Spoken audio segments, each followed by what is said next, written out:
നമസ്തേ, പ്രീതാസ് ഗലറിലേക്ക് സ്വാഗതം. എല്ലാവരും സുഖമായിരിക്കുന്നു എന്ന് വിശ്വസിക്കുന്നു. ഇന്ന് നമ്മളോട് ഉണ്ടാക്കാൻ പോകുന്നത് ദോശയ്ക്കും ഇഡ്ഡലിക്കൊക്കെ കഴിക്കാൻ പറ്റിയ വളരെ ടേസ്റ്റി ആയിട്ടുള്ള ഒരു ചമ്മന്തിയാണ് ഉണ്ടാക്കാൻ പോകുന്നത്. അപ്പോൾ വീഡിയോ എല്ലാവരും സ്കിപ്പ് ചെയ്യാതെ മുഴുവനായിട്ട് കാണുമെന്ന് വിചാരിക്കുന്നു. വീഡിയോ ഇഷ്ടമായിട്ടുണ്ടെങ്കിൽ ഒന്ന് ലൈക്ക് ചെയ്യാനും മറ്റുള്ളവർക്കൊക്കെ ഷെയർ ചെയ്ത് കൊടുക്കാനും മറക്കില്ലല്ലോ. സബ്സ്ക്രൈബ് ചെയ്യാത്തവർ ഒന്ന് സബ്സ്ക്രൈബ് ചെയ്യാനും മറക്കല്ലേ. എന്നാൽ നമുക്ക് ഈ ചമ്മന്തി എങ്ങനെയാണ് ഉണ്ടാക്കുന്നത് എന്ന് നോക്കാം. ചമ്മന്തി ഉണ്ടാക്കാൻ വേണ്ടിയിട്ട് ഞാനിവിടെ കുറച്ച് സാധനങ്ങൾ എടുത്തു വെച്ചിട്ടുണ്ട്. കുറച്ച് ചെറിയ ഉള്ളി തൊലിയൊക്കെ കളഞ്ഞ് കഴുകി എടുത്തിട്ടുണ്ട്. ചെറിയ ഉള്ളി ആകുമ്പോഴാണ് നമ്മുടെ ചമ്മന്തിക്ക് നല്ല ടേസ്റ്റ് ഉണ്ടാവുക. മീഡിയം സൈസിലുള്ള 2 നല്ല പഴുത്ത തക്കാളി എടുത്തിട്ടുണ്ട്. 3 വെളുത്തുള്ളി അല്ലിയും. പിന്നെ ഇതിലേക്ക് കുറച്ച് സാധനങ്ങളും കൂടി നമ്മൾ ചേർക്കുന്നുണ്ട്. അത് നമുക്ക് ആ ചേർക്കുന്ന സമയത്ത് പറയാം. ഇനി നമുക്ക് ചമ്മന്തി ഉണ്ടാക്കാം. അതിന് വേണ്ടിയിട്ട് ഞാനിവിടെ ഒരു പാൻ വെച്ചിട്ടുണ്ട്. അതിലേക്ക് കുറച്ച് വെളിച്ചെണ്ണ ഒഴിച്ച് കൊടുക്കുക. വെളിച്ചെണ്ണ തന്നെ വേണം. വെളിച്ചെണ്ണ ആകുമ്പോഴാണ് നമ്മുടെ ചമ്മന്തിക്ക് നല്ല ടേസ്റ്റ് ഉണ്ടാവുള്ളൂ. ഇനി ഇതിലേക്കൊരു 8-10 മണി ഉലുവ ഇട്ട് കൊടുക്കുക. കൂടുതൽ ഇട്ട് കൊടുക്കരുത്. കൂടുതൽ ഇട്ട് കഴിഞ്ഞാൽ നമ്മുടെ ചമ്മന്തി കായ്ക്കുള്ളൂ. പിന്നെ ആ പാനൊന്ന് ഇതുപോലെ ചുറ്റിച്ചതിന് ശേഷം ഇതിലേക്ക് 1 ടേബിൾ സ്പൂൺ ഉഴുന്നുപരിപ്പ് ഇട്ട് കൊടുക്കുക. ഉഴുന്നുപരിപ്പ് ഇട്ടതിന് ശേഷം ഇതൊന്ന് ചെറുതായിട്ടൊന്ന് വറുത്തെടുക്കുക. ഇപ്പോൾ ഉഴുന്നുപരിപ്പ് ചെറുതായിട്ടൊന്ന് ഫ്രൈ ആയിട്ടുണ്ട്. നമ്മൾ എടുത്ത് വെച്ച വെളുത്തുള്ളി ഉണ്ടല്ലോ, അതൊന്ന് ചെറുതായിട്ട് കട്ട് ചെയ്തെടുത്തിട്ടുണ്ട്. ഇനി ഈ കട്ട് ചെയ്ത് വെച്ച വെളുത്തുള്ളിയും ചെറിയ ഉള്ളിയും ഇതിലേക്ക് ഇട്ട് കൊടുക്കുക. പിന്നെ ഒരു 2 തണ്ട് കറിവേപ്പില കഴുകിയെടുത്തിട്ടുണ്ട്. അതൊന്ന് ഊരിയിട്ട് ഇതിലേക്ക് ഇട്ട് കൊടുക്കുക. ഈ കറിവേപ്പിലയും കൂടി ഇട്ടതിന് ശേഷം ഇതൊന്ന് വഴറ്റിയെടുക്കുക. ആ ഉള്ളിയൊക്കെ നന്നായിട്ട് സോഫ്റ്റായിട്ട് ആ വെളുത്തുള്ളിയുടെ ഒക്കെ ഒന്ന് കളറ് മാറി വരുന്നത് വരെ ഒന്ന് വഴറ്റിയെടുക്കുക. ഇപ്പോൾ ഉള്ളിയും വെളുത്തുള്ളിയൊക്കെ നന്നായിട്ട് വഴന്ന് വന്നിട്ടുണ്ട്. ഇനി ഇതിലേക്ക് നമ്മൾ നേരത്തെ ഇവിടെ എടുത്ത് വെച്ച തക്കാളി ഉണ്ടല്ലോ, അത് ഞാനൊന്ന് ചെറുതാക്കിയിട്ട് കട്ട് ചെയ്തെടുത്തിട്ടുണ്ട്. ഈ കട്ട് ചെയ്ത് വെച്ച തക്കാളി ഇതിലേക്ക് ഇട്ട് കൊടുക്കുക. തക്കാളി ഇതിലേക്ക് ഇട്ടതിന് ശേഷം ഒന്ന് നന്നായിട്ടൊന്ന് വഴറ്റിയെടുക്കുക. ഒന്ന് ഇതേപോലെ നേരെ മിക്സ് ചെയ്തതിന് ശേഷം ഒന്ന് അടച്ചു വെച്ച് കൊടുത്തു കഴിഞ്ഞാൽ പെട്ടെന്ന് തക്കാളിയൊക്കെ വഴന്ന് കിട്ടും. ഇപ്പോൾ തക്കാളിയൊക്കെ നന്നായിട്ട് വഴന്നിട്ടുണ്ടാവും. തക്കാളിയൊക്കെ നന്നായിട്ട് വെന്തിട്ടുണ്ട്. നമുക്ക് മിക്സ് ചെയ്യുമ്പോൾ തന്നെ മനസ്സിലാവുന്നുണ്ടല്ലോ.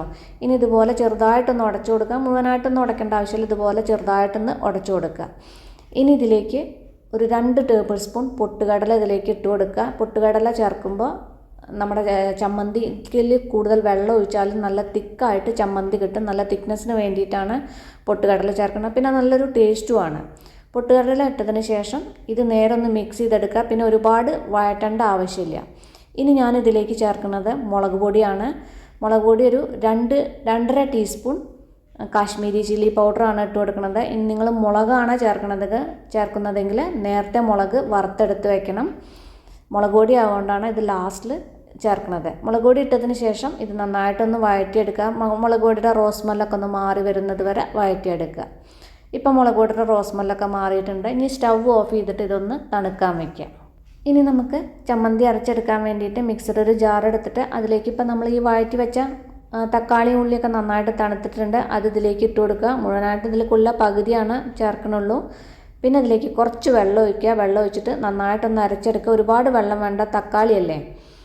ഇപ്പോൾ നന്നായിട്ട് അരച്ചെടുത്തിട്ടുണ്ട്. ഇതേപോലെ ഒന്ന് അരച്ചെടുക്കുക. ഇനി നമുക്ക് വലിയൊരു ബൗൾ എടുത്തിട്ട് ആ ബൗളിലേക്ക് ഈ ചമ്മന്തി മാറ്റാം. പിന്നെ ബാക്കിയുള്ളതും കൂടി ഒന്ന് അരച്ചെടുക്കാം. ഇപ്പം ഞാനത് ബാക്കിയുള്ളതും കൂടി അരച്ചെടുത്തിട്ടുണ്ട്. ഇനി മിക്സിയുടെ ജാറിൽ കുറച്ച് വെള്ളം ഒഴിച്ചിട്ടുണ്ട്. ആ വെള്ളം ഇതിലേക്ക് ഒഴിച്ച് കൊടുക്കുക. വെള്ളം നമുക്ക് പിന്നെ ആവശ്യത്തിന് നോക്കിയിട്ട് ഒഴിച്ച് കൊടുക്കാമല്ലോ. പിന്നെ ഈ ചമ്മന്തിയിലേക്ക് ആവശ്യത്തിനുള്ള ഉപ്പ് കൂടി ഇട്ടിട്ട് നേരൊന്ന് മിക്സ് ചെയ്തെടുക്കുക. ആദ്യം തന്നെ വെള്ളം ഒഴിച്ച് കൊടുത്തു കഴിഞ്ഞാൽ നമുക്കിത് മിക്സ് ചെയ്യാൻ ബുദ്ധിമുട്ടാണ്. അപ്പം നേരെ മിക്സ് ചെയ്തതിന് ശേഷം പിന്നെ തിക്നെസ് നോക്കിയിട്ട് എത്രമാത്രം വെള്ളം വേണമെങ്കിൽ അതിനനുസരിച്ചിട്ട് ഒഴിച്ച് കൊടുത്താൽ മതി. ഞാൻ ടേസ്റ്റ് നോക്കിയപ്പോൾ കുറച്ച് ഇതിൽ ഉപ്പിൻ്റെ കുറവുണ്ട്. അതുകൊണ്ട് ഞാൻ ഇതിലേക്ക് ഒരു ലേശം ഉപ്പിട്ട് കൊടുത്തിട്ടുണ്ട്. പിന്നെ ഒരു 2 ടേബിൾ സ്പൂൺ വെളിച്ചെണ്ണയും കൂടി ഒഴിച്ചിട്ട് നേരെ ഒന്ന് മിക്സ് ചെയ്യുക. ഞാനിപ്പോൾ ഇതിലേക്ക് വെളിച്ചെണ്ണയാണ് ലാസ്റ്റിൽ ഒഴിച്ച് കൊടുക്കുന്നത്. നിങ്ങൾക്ക് താളിച്ച് ഒഴിക്കുന്നതാണ് ഇഷ്ടമെങ്കിൽ വെളിച്ചെണ്ണയിൽ കടുകും മുളകും കറിവേപ്പിലയും താളിച്ച് ഇതിലേക്ക് ഒഴിച്ച് കൊടുക്കാം. തിക്നെസ് പിന്നെ എത്ര വേണ്ടെങ്കിൽ അതിനനുസരിച്ചിട്ട് നിങ്ങൾ വെള്ളം ഒഴിച്ച് കൊടുത്തോളൂ. ഞാനിതിലേക്ക് കുറച്ചും കൂടി വെള്ളം ഒഴിച്ച് കൊടുക്കുന്നുണ്ട്. വെള്ളം ഒഴിച്ചിട്ട് നേരെ ഒന്ന് മിക്സ് ചെയ്തെടുക്കുന്നുണ്ട്. അപ്പോൾ ഈ അടിപൊളി ചട്നി, തക്കാളി ചട്നി ഇഡ്ഡലിക്കും ദോശയ്ക്കും എല്ലാറ്റിനും പറ്റിയ അടിപൊളി തക്കാളി ചട്നി എല്ലാവരും ഒന്ന് ട്രൈ ചെയ്ത് നോക്കൂ. ട്രൈ ചെയ്ത് നോക്കിയിട്ട് ഫീഡ്ബാക്കൊക്കെ എന്നെ അറിയിക്കാൻ മറക്കല്ലേ. അപ്പം നമുക്കിനി അടിപൊളി പുതിയ റെസിപ്പിയുമായി കാണാം. നന്ദി, നമസ്കാരം.